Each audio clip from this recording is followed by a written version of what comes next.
அரசு விழாவிலே பங்கேற்று சிறப்பிக்க வருகை தந்துள்ள மாண்புமிகு அமைச்சர் பெருமக்கள் கே. நேரு அவர்களே, எம்.ஆர்.கே. பன்னீர்செல்வம் அவர்களே, சிவசங்கர் அவர்களே, கோவி செழியன் அவர்களே, அன்பில் மகேஷ் பொய்யாமொழி அவர்களே, மெய்யநாதன் அவர்களே, நாடாளுமன்ற உறுப்பினர்கள் திருச்சி சிவா அவர்களே, கல்யாண சுந்தரம் அவர்களே, முரசொலி அவர்களே, செல்வி சுதா அவர்களே, டெல்லி சிறப்பு பிரதிநிதி திரு ஏ.கே.எஸ். விஜயன் அவர்களே, சட்டமன்ற உறுப்பினர்கள் முனைவர் ஜவஹர்லால் அவர்களே, துரை சந்திரசேகரன் அவர்களே, திரு அன்பழகன் அவர்களே, திரு நீலமேகம் அவர்களே, அண்ணாதுரை அவர்களே, அசோக்குமார் அவர்களே, முன்னாள் அமைச்சர் பழனிமாணிக்கம் அவர்களே, மாநகராட்சி மேயர்களே, மாநகராட்சியுடைய மேயர்கள் திரு சன் ராமநாதன் அவர்களே, திரு சரவணன் அவர்களே, தாட்கோ சேர்மன் இளையராஜா அவர்களே, துவக்கத்தில் அனைவரையும் வரவேற்று மகிழ்ந்திருக்கக்கூடிய மாவட்ட ஆட்சித்தலைவர் பிரியங்கா பங்கஜம் ஐஏஎஸ் அவர்களே, உள்ளாட்சி அமைப்பினுடைய பிரதிநிதிகளே, அரசு உயர் அலுவலர்களே, பல்வேறு நலத்திட்ட உதவிகளை பெறுவதற்காக வருகை தந்திருக்கக்கூடிய பயனாளிகளே, என்னுடைய பேரன்பிற்குரிய சுய உதவி குழுவை சார்ந்திருக்கக்கூடிய தாய்மார்களே, சகோதரிகளே, பத்திரிகை மற்றும் ஊடகத்துறை சார்ந்த நண்பர்களே, உங்கள் அனைவருக்கும் என்னுடைய அன்பான வணக்கத்தை தெரிவித்துக் கொள்ள விரும்புகிறேன். தஞ்சை அரசு விழாவிலே பங்கேற்று உங்களை சந்திப்பதிலே நான் மிகுந்த மகிழ்ச்சி அடைகிறேன். மாமன்னர் ராசராசன் ஆட்சி செஞ்ச இந்த சோழ நாட்டோட காற்றை சுவாசிக்கும் போதே ஒரு கம்பீரம் பிறக்குது. மாடு கட்டி போரடிச்சா மாலாதுன்னு யானை கட்டி போரடிச்ச நெற்களஞ்சியமான தஞ்சை மண்ணுக்கு வந்திருக்கிறான். இங்கே வர்றதுக்கு 3 நாட்களுக்கு முன்னால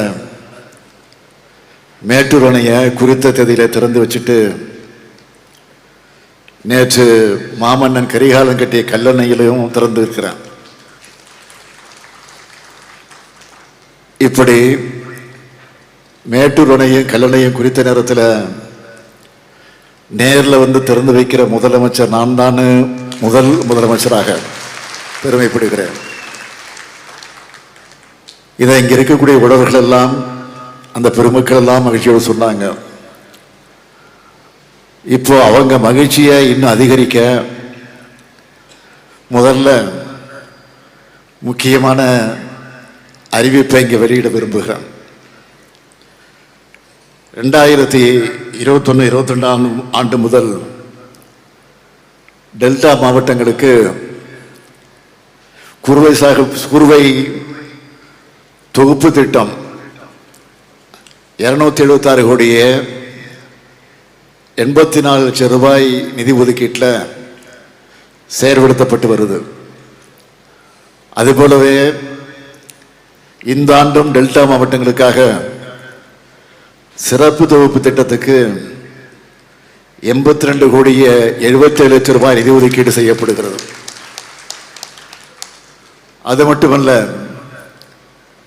தமிழ்நாட்டு வரலாற்றிலேயே முதல் முறையா டெல்டா அல்லாத மற்ற மாவட்டங்களில் நெற்பயிர் சாகுபடி செய்கிற விவசாயிகளும் பயன்பெறக்கூடிய வகையில் 132 கோடியே 17 லட்சம் ரூபாய் நிதி ஒதுக்கீட்டில் கார், குறுவை, சொர்ணவாரி பருவத்துக்கான சிறப்பு தொகுப்பு திட்டத்தையும் உழவர் பெருமக்கள் நலனுக்காக துவக்கி வைக்கிறதுல நான் மிகுந்த மகிழ்ச்சி அடைகிறேன். இந்த அறிவிப்பால் தஞ்சாவூர் மாவட்டத்தில் மட்டும் சுமார் 56,000 விவசாயிகளுக்கு குறுவை சிறப்பு தொகுப்பு வழங்கப்படுது. அதுபோல தமிழ்நாட்டில் 36 மாவட்டங்களில் இருக்கக்கூடிய சுமார் 8 லட்சம் விவசாயிகளுக்கு இந்த சிறப்பு தொகுப்பு திட்டம் வழங்கப்படும். இந்த எழுச்சிமிகு விழாவை ஏற்பாடு செஞ்சிருக்கக்கூடிய நம்முடைய அருமை சகோதரர் மாண்புமிகு அமைச்சர் கோவை செழியன் அவர்களுக்கு என்னுடைய வாழ்த்துக்களை தெரிவிச்சுக்கிறேன். உயர்கல்வித்துறை அமைச்சரா அவர் பொறுப்பேற்ற பிறகு அவரால் நடத்தப்படக்கூடிய ஃபர்ஸ்ட் மாவட்ட நிகழ்ச்சி இது. ஃபர்ஸ்டாக இருந்தாலும் இதை பெஸ்ட்டாக ஏற்பாடு செஞ்சிருக்கிறார். நம்ம கோவை செழியன் அவர்களை பற்றி நான் சொல்லணும்னா, சட்டக்கல்லூரி மாணவரா கழக மேடைகளில் தன்னுடைய பயணத்தை தொடங்கி தன்னுடைய உழைப்பால, கொள்கை பற்றால, தொண்டாற்றுதலால உழைத்து இன்றைக்கு அமைச்சராக உயர்ந்து நிற்கிறார். அவர் இன்னும் சிறப்புடைய என்னுடைய பாராட்டுக்கள், வாழ்த்துக்கள். அதேபோல் மாவட்ட ஆட்சியர் பிரியங்கா பங்கஜம் அவர்கள், ஐஏஎஸ் அவர்கள், அவர்களுக்கும் என்னுடைய பாராட்டுக்கள். கஷ்டப்பட்டு படித்து முன்னேறி இன்றைக்கு சிறப்பாக செயல்படக்கூடிய மாவட்ட ஆட்சியர்கள் ஒருவரா தன்னுடைய பேருக்கு பின்னாடி அம்மாவோட பேரை சேர்த்து அவரையும் பெருமைப்படுத்துவராக இருக்கிறார். மாவட்ட ஆட்சியருக்கும் அவருக்கு துணை நிற்கக்கூடிய மாவட்ட அரசு அலுவலர்களுக்கும் என்னுடைய பாராட்டுக்கள், வாழ்த்துக்கள். நேற்று தஞ்சையில் பழைய பேருந்து நிலையத்தின் அருகில் நம்முடைய முத்தமிழறிஞர் தலைவர் கலைஞருடைய சிலையை திறந்து வச்சேன். ஏன்னா தஞ்சையும் தலைவர் கலைஞரையும் பிரித்து பார்க்க முடியாது. ஒருங்கிணைந்த தஞ்சையின் மண்ணின் மைந்தன் அவர், காவேரி வளர்த்த தமிழின தலைவர் அவர், மாமன்னர் ராசராசனுக்கு சிலை அமைத்தவர் அவர், பெரிய கோயிலின் 1000 ஆண்டு விழாவை நடத்தியவர் அவர், பொதுப்பணித்துறை அமைச்சராக இருந்தது முதல் இறுதியில காவேரி மருத்துவமனையில உயிர் பிரிகிற வரையில காவேரி பிரச்சனைகளை தமிழ்நாட்டின் உரிமைக்காக குரல் கொடுத்து போராடியவர். பிரதமர் VP சிங் அவர்கள் மூலம் காவேரி நடுவர் மன்றம் அமைத்தவர், காவேரி ஆணையம் அமைக்க காரணமானவர், இடைக்கால தீர்ப்பை பெற்றவர், இறுதி தீர்ப்பையும் பெற்றவர். பெருமையோடு சொல்றேன், காவேரியின் தமிழ்நாட்டிய உரிமையை நிலைநாட்டியது தலைவர் கலைஞர் அவர்களுடைய திராவிட முன்னேற்ற கழகம் தான்.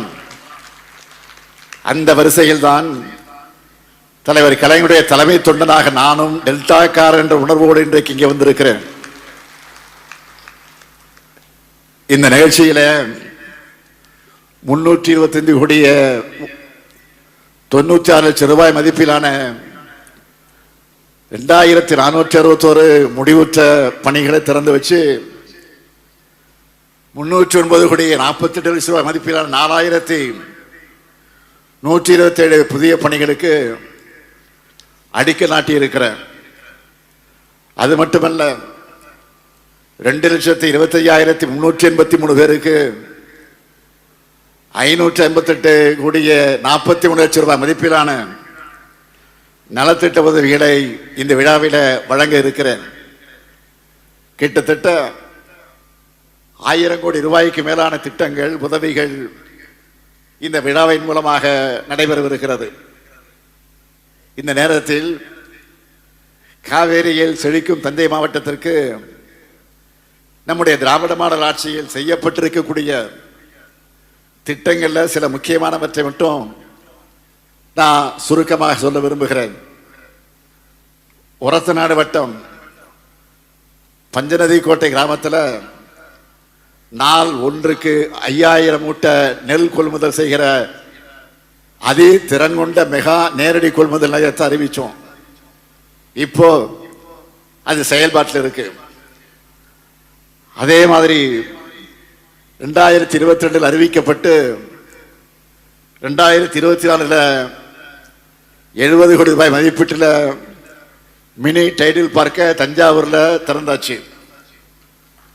பேராவூரணி வட்டத்தில்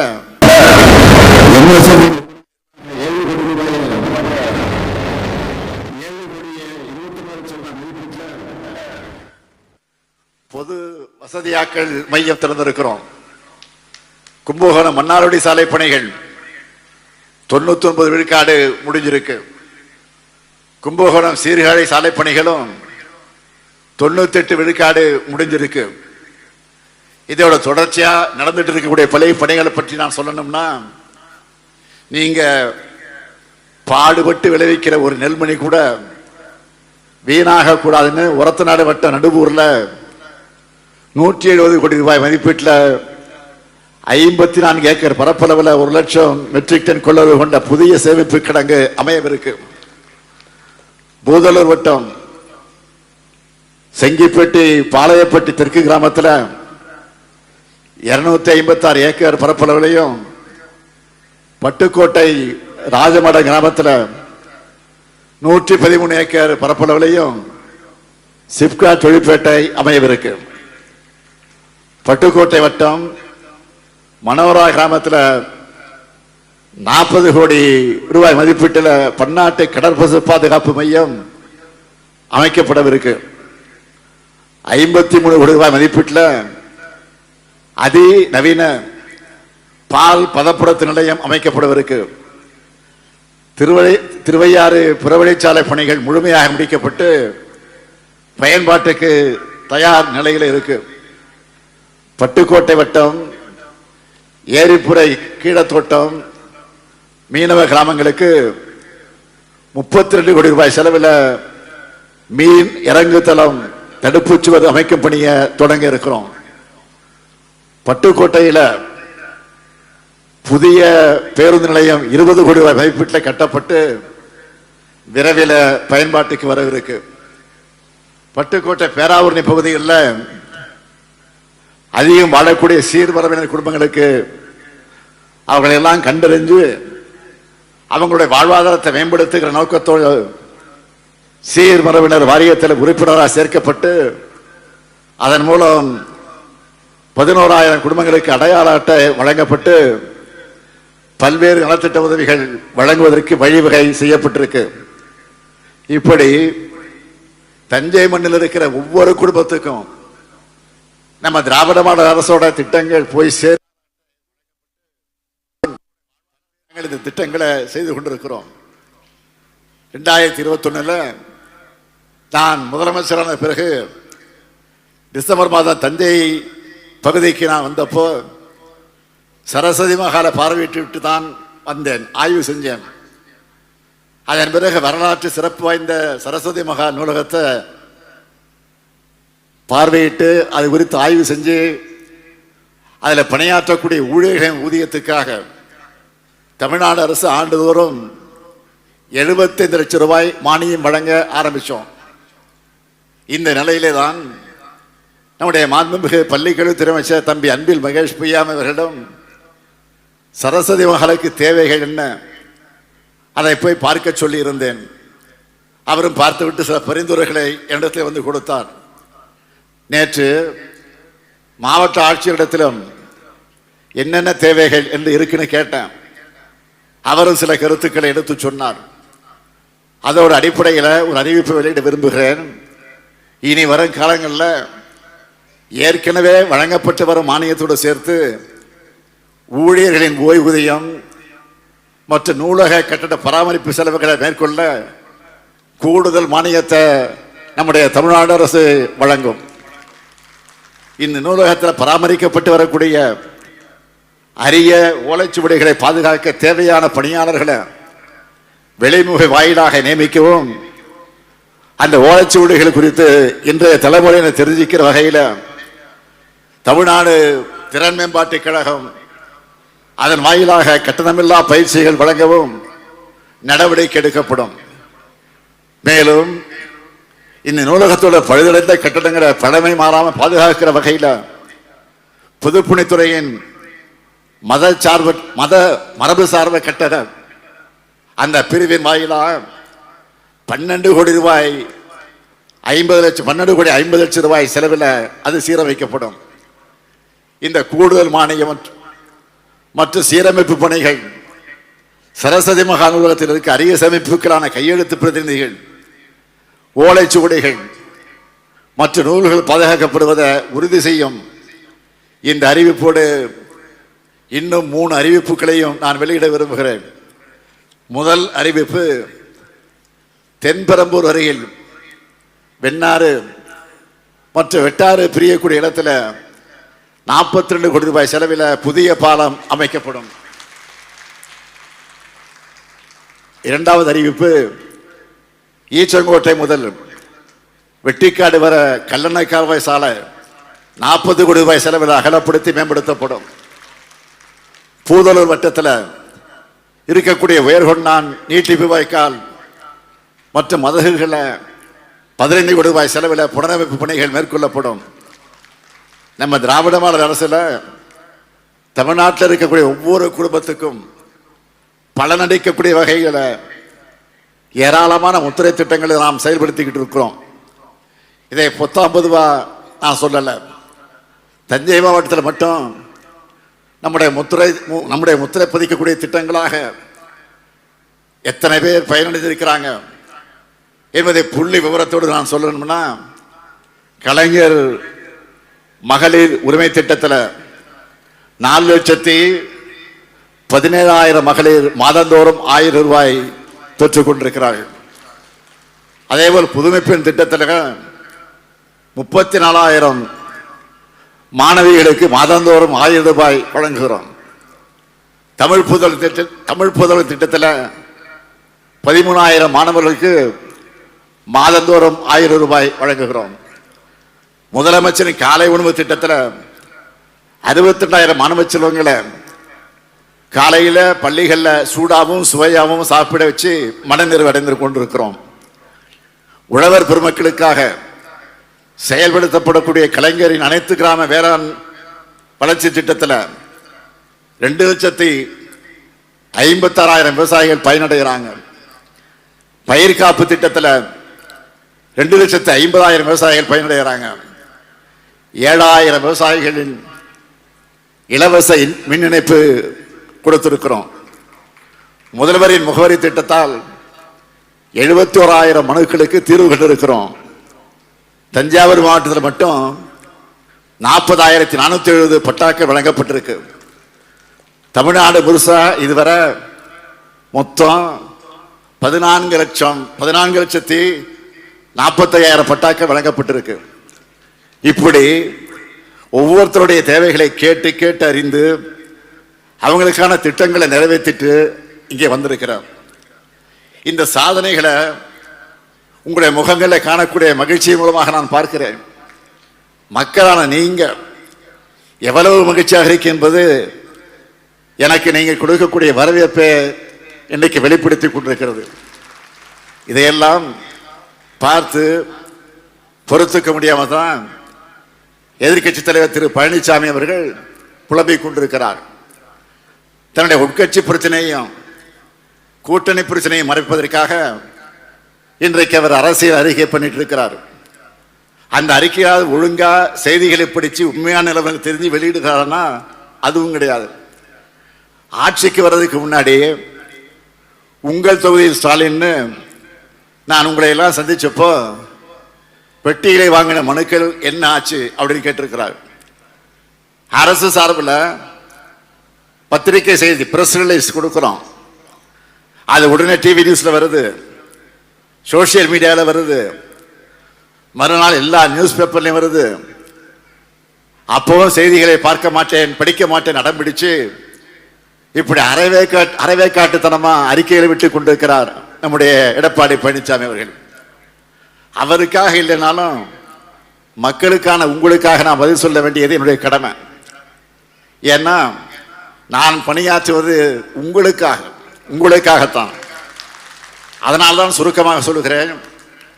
உங்கள் தொகுதியிலே ஸ்டாலின் முன்னெடுப்பில் பெறப்பட்ட 4,57,645 மனுக்களுக்கு தீர்வு காண உங்கள் தொகுதியில் முதலமைச்சர் என்ற தனித்துறையை உருவாக்கி 100 நாட்கள்ல தீர்வு காணணும் உத்தரவிட்டேன். 100வது நாள்ல கோட்டையில் ஒரு பெரிய நிகழ்ச்சி நடத்தணும். 32,000 பேருக்கு பட்டா, 30,000 பேருக்கு ஓய்வூதியம், 10,000 பேருக்கு தொகுப்பு வீடுகள். அந்த மனுக்களை மையமாக வச்சு 544 கோடி ரூபாய் மதிப்பில் 20,000 வளர்ச்சி பணிகளை திட்டமிட்டோம். இதனால மக்கள் நம்பிக்கையோடு மனுக்களை கொடுக்க தொடங்கினாங்க. அந்த மனுக்களை முழுமையாக முறையாக பரிசீலிக்க முதல்வரின் முகவரி தனித்துறையை உருவாக்கி எல்லா மனுக்களுக்கும் 30 நாட்களுக்குள்ள தீர்வு காணப்படணும்னு உத்தரவிட்டேன். அடுத்து மக்களுடன் முதல்வர் திட்டத்தின் கீழ் அவங்க பகுதிகளிலேயே சிறப்பு முகாம்களை நடத்தணும். 2024 அந்த ஆண்டுல சென்னையில் இருக்கக்கூடிய கோட்டுப்புறத்தில் முதலமைச்சரின் உதவி மையம் தொடங்கணும். இதுல 200 பேர் வேலை பார்த்துக்கிட்டு இருக்கிறாங்க. ஒவ்வொரு மனு மீது நடவடிக்கப்பட்ட நடவடிக்கை என்ன என்பதை அவங்க கண்காணிக்கிறாங்க. இது எல்லாத்தையும் செய்திகள் மூலமா ஆவணப்படுத்தி மக்களுக்கான உங்களிடத்தில் சேர்த்து வெளிப்படைத்தன்மையாக செயல்படுகிறோம். ஆனால் இதெல்லாம் எதிர்க்கட்சி தலைவராக இருக்கக்கூடிய அவருக்கு தெரியல. இதுல அந்த பெட்டிகளுடைய சாவி தொலைந்துருச்சா அப்படின்னு கேட்கிறாரு. சரி, அவர் நினைப்பு பூராமே பெட்டியில் தான் இருக்கு. நியூஸ் பேப்பரே படிக்காத எதிர்க்கட்சி தலைவர்களுக்கு நான் ஒன்று சொல்றேன். கடந்த 13ஆம் தேதி தினமலர் பத்திரிக்கை, அதில் ஒரு நியூஸை எடுத்துக்காட்டா நான் சொல்றேன். அதோட தலைப்பு என்ன தெரியுமா? தினமலர் என்பது எந்த பத்திரிகை உங்களுக்கு தெரியும்? அந்த பத்திரிகையில் வந்த செய்தி. அதில் தலைப்பு என்ன தெரியுமா? முதல்வரிடம் மனு அளித்த 30வது நிமிஷத்தில் ஆக்ஷன். இதுதான் தலைப்பு. அந்த செய்தியை சுருக்கம் நான் சொல்றேன்.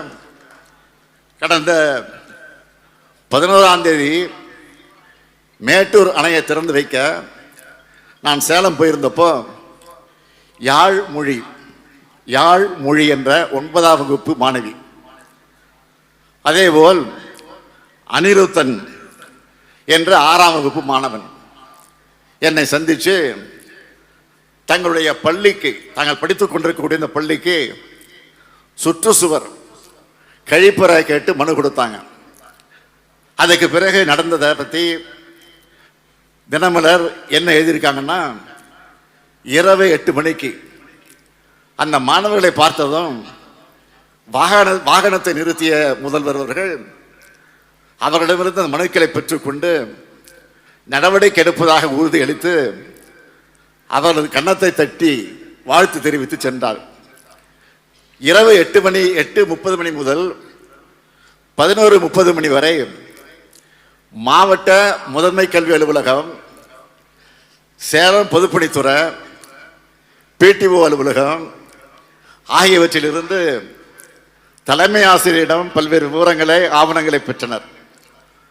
மறுநாள் காலை 7 மணிக்கு நங்கவழி ஒன்றிய பொறியாளர் வள்ளி தலைமையிலான குழுவினர் அந்த பள்ளிகளை ஆய்வு செஞ்சு சுற்றுச்சுவர் கழிப்பறை கட்டுவதற்கான மதிப்பீடை தயாரித்தனர்.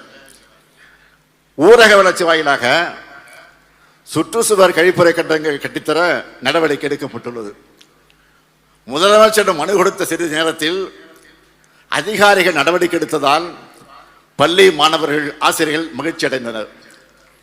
முதலிடம் மனு கொடுத்த மாணவ மாணவரை பாராட்டினார்கள் என்று தினமலர் செய்தி வெளியிட்டிருக்கு. இதுதான் திராவிட மாடல் ஆட்சியுடைய செயல்பாட்டுக்கு எடுத்துக்காட்டு. இந்த வேகத்தை இன்னும் அதிகரிக்க மிக முக்கியமான ஒரு அறிவிப்பை இங்கு நான் வெளியிட விரும்புகிறேன்.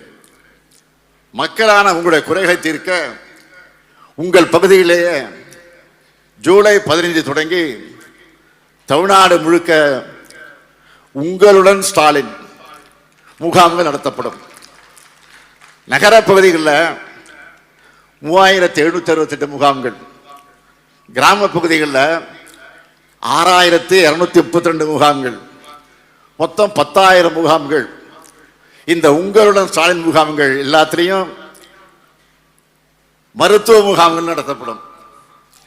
நகர பகுதிகளில் 13 அரசு துறைகளோட 43 சேவைகள் திட்டங்கள் உங்களை தேடி வரும். இதுவே கிராம பகுதிகளில் 14 அரசு துறைகளோட 46 சேவைகளை நீங்கள் பெறலாம். இதுல இன்னொரு முக்கிய அம்சம் என்னன்னா, கலைஞர் மகளிர் உரிமை திட்டத்தில் நல்லா கவனிங்க, கலைஞர் மகளிர் உரிமை திட்டத்தில் விடுபட்ட தகுதியுள்ள பெண்கள் இந்த முகாம்களை உங்களுடைய விண்ணப்பங்களை நீங்கள் நிச்சயமாக தரலாம். இப்படி தரக்கூடிய விண்ணப்பங்கள் மேல 45 நாட்களுக்குள்ள முடிவெடுத்து ஜூலை 2ஆம் வாரம் தொடங்கி அக்டோபர் மாதம் வரை இந்த முகாம்கள் நடக்கும். இத்தனை துறைகள், சேவைகள், திட்டங்கள், இதில் எப்படி விண்ணப்பிக்கிறது நீங்க யோசிக்க வேணாம். உள்ளூர் அளவில் இதற்கான தன்னார்வலர்கள் உங்க வீடு தேடி வந்து உங்களுடன் ஸ்டாலின் முகாமை பற்றி உங்களுக்கு விளக்குவாங்க. எப்படி அப்ளை பண்ணணும், எப்படி சான்று டாக்குமெண்ட்லாம் அட்டாச் பண்ணணும், தகுதி வரம்பு என்ன, இப்படி தேவையான எல்லா தகவல்களையும் வழிகாட்டுதலையும் உங்க வீட்டுக்கே வந்து கொடுப்பாங்க. இப்படி நாளும் பொழுதும் அல்லும் பகலும் மக்களுடைய குறையை தீர்த்து கொண்டிருக்கக்கூடிய நம்மளை பார்த்தா எதிர்க்கட்சி தலைவருக்கு எரியத்தானே செய்யும். இப்படி இவர் ஒரு பக்கம் தான். இன்னொரு பக்கம் ஒன்றிய அரசோட கைப்பாவையா செயல்படுகிற ஆளுநர்.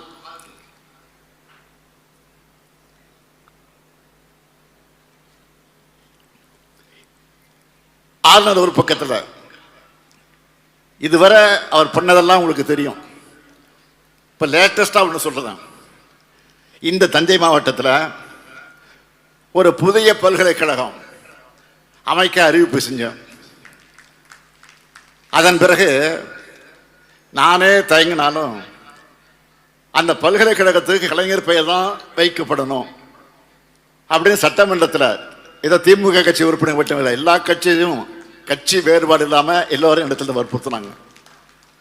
அதற்கு பிறகுதான் பல்கலைக்கழகம் அமைக்கிறதுக்கான சட்ட வரைவை எல்லோருடைய ஒப்புதலோடு ஒருமனதாக சட்டமன்றத்தில் நிறைவேற்றி கவர்னருக்கு அனுப்பிச்சு வச்சோம். ஆனால் தஞ்சை மாவட்ட மாணவர்களுடைய உயர்கல்விக்கான அந்த சட்டத்துக்கு ஆளுநர் அவர்கள் இந்த தேதி வரையில் ஒப்புதல் தரலாம். நாம் அனுப்பிச்ச உடனே அவர் ஒப்புதல் தந்திருந்தா இன்னைக்கு இந்த நிகழ்ச்சியில் அழிக்க நாட்டி இருக்கலாம். எப்போ அனுப்பிச்சது, எப்போ சட்டமன்றத்தை நிறைவேற்றினது? கடந்த மே 2 அன்று அனுப்பிச்சு வச்சோம். 40 நாளுக்கு மேல ஆச்சு, இன்னும் அனுமதி தரல. உச்ச நீதிமன்ற தீர்ப்புக்கு பிறகாவது அவர் மாறி இருப்பார் நினைச்சோம். அவரால் இன்னும் மாறல. கலைஞர் பல்கலைக்கழக மசோதா தொடர்பா பல முறை நாம நினைவூட்டணும். நம்முடைய மாண்புமிகு உயர்கல்வித்துறை அமைச்சரையும் ஆளுநரை போய் பாருங்க அப்படின்னு நான் சொல்லி, ஆனால் உயர்கல்வித்துறை அமைச்சரை சந்திக்க நேரம் தர இன்னும் இழுத்தடித்து இருக்கிறார். இன்னும் நேரம் கொடுக்கல. தெரியும் நேரம் கொடுத்தா இதை கேட்பாங்கன்னு, அதுக்கு பயந்துட்டு சந்திக்க மறுக்கிறார். ஆக ஒட்டுமொத்த தமிழ்நாட்டு மக்களும் கேட்கிற ஒரே கேள்வி என்னன்னு கேட்டீங்கன்னா, ஒரு ஆளுநருக்கு இதை விட வேற என்ன முக்கியமான வேலை இருக்க முடியும்? இப்படி ஆளுநர் ஒரு பக்கம் என்றால், ஒன்றிய அரசு இன்னொரு பக்கம் நிதி ஒதுக்காம உபத்திரம் பண்றாங்க. அதையெல்லாம் சமாளிச்சு நாம எவ்வளவோ திட்டங்களை பல சாதனைகளை பண்ணிக்கிட்டு தான் இருக்கிறோம். என்னுடைய 50 ஆண்டுகால அரசியல் வாழ்க்கையில் நான் பார்க்காத தடையோ எதிர்கொள்ளாத நெருக்கடியோ இல்லை. மிசாவையே பார்த்தவன் இந்த ஸ்டாலின். அரசியல்ல நெருக்கடிகளையும் எல்லா எதிரிகளையும் அவர்களோட சதித்திட்டங்களையும் எதிர்த்து போராடியவன். அதையெல்லாம் முறியடிச்சு தான் இன்றைக்கு உங்களுடைய அன்போடு உங்களுடைய ஆதரவோடு நான் இன்றைக்கு முதலமைச்சராக வந்து உட்கார்ந்து இருக்கிறேன். எல்லா வகையான எதிர்ப்புகளை தாண்டித்தான் இன்றைக்கு உங்களுக்கு முன்னாலே நின்று கொண்டிருக்கிறேன். எதிர்கட்சிகள் அவதூறாக இருந்தாலும், அவர் சொல்லக்கூடியவை அவதூறாக இருந்தாலும், ஒன்றிய அரசினுடைய ஓரவந்தனையாக இருந்தாலும், ஆளுநருடைய அடாவடியாக இருந்தாலும், அனைத்தையும் தாண்டி நினைச்சதை செஞ்சு முடிக்கிற துணிவும் கொள்கை உறுதியும் மக்களான உங்களுடைய ஆதரவு எனக்கு இருக்கிறது. அந்த ஆதரவை நீங்கள் எப்போதும் தர வேண்டும். இன்றைக்கு கும்பகோணத்தில் அமைவிருக்கக்கூடிய நம்முடைய தலைவர் கலைஞர் அவருடைய பெயரால் அமைவிருக்கக்கூடிய பல்கலைக்கழகத்திற்கு இதுவரை ஆளுநர் அனுமதி தரவில்லை. பொறுத்திருப்போம், பொறுத்தது போதும் என்று பொங்கி எழுந்தால் அதற்கு பிறகு ஆளுநருக்கு பணிய வேண்டிய ஒரு கட்டாயத்தை ஏற்படுத்துவோம் என்பதை இந்த நேரத்தில் உறுதியாக எடுத்து சொல்லி, இந்த இணைய நிகழ்ச்சியில் உங்களை எல்லாம் சந்திக்கிற நல்ல வாய்ப்பை பெற்றமைக்கு மீண்டும் என்னுடைய நன்றியை தெரிவித்து, எப்பொழுதும் நீங்கள் தொடர்ந்து நல்ல ஆதரவை தர வேண்டும் என்று கேட்டு விடைபெறுகிறேன். நன்றி.